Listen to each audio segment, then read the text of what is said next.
തൊണ്ടി മുതൽ തിരിമറി കേസിൽ ശിക്ഷാവിധി മരവിപ്പിക്കണമെന്നാവശ്യപ്പെട്ട് ആന്റണി രാജു നൽകിയ ഹർജി ഹൈക്കോടതി ഇന്ന് പരിഗണിക്കും. വാദം പൂർത്തിയായാൽ കോടതി ഇന്ന് തന്നെ അന്തിമ തീരുമാനമെടുത്തേക്കും.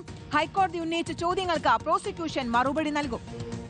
അപൂർവങ്ങളിൽ അപൂർവമായ സാഹചര്യത്തിൽ മാത്രമേ ശിക്ഷാവിധി മരവിപ്പിക്കാനാവൂ എന്നാണ് പ്രോസിക്യൂഷന്റെ നിലപാട്. അരുൺ സോളമൻ വിവരങ്ങളുമായി ചേരുകയാണ്. അരുൺ സോളമൻ, ഹൈക്കോടതിയിൽ നിന്ന് ഇന്നൊരു വിധി ഉണ്ടായാൽ അത് ഏറെ നിർണായകമാണ് ആന്റണി രാജുവിനെ സംബന്ധിച്ച്, അദ്ദേഹത്തിന്റെ തെരഞ്ഞെടുപ്പ് രാഷ്ട്രീയത്തെ സംബന്ധിച്ച്. കഴിഞ്ഞ ദിവസങ്ങളൊക്കെ നമ്മൾ കണ്ടു ശക്തമായ വാദപ്രതിവാദം നടന്നതാണ്. എന്താണ് ഇപ്പോൾ നടക്കുന്ന വാദപ്രതിവാദങ്ങളുടെ വിശദാംശങ്ങൾ?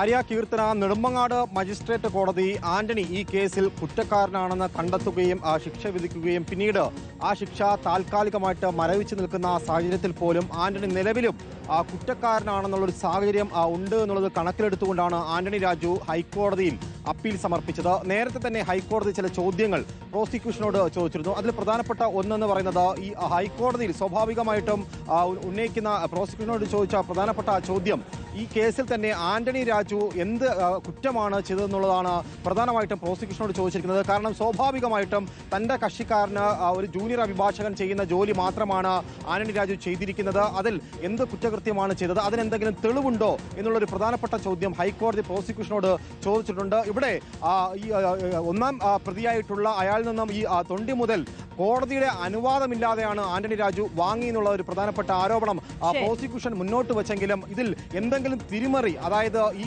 തൊണ്ടി മുതൽ തിരിമറി നടത്തിയതായിട്ട് തെളിവുണ്ടോ എന്നുള്ളൊരു ചോദ്യം ഹൈക്കോടതി ചോദിച്ചിരിക്കുന്നു. അതിനെന്തായാലും ഇന്ന് പ്രോസിക്യൂഷൻ മറുപടി നൽകും.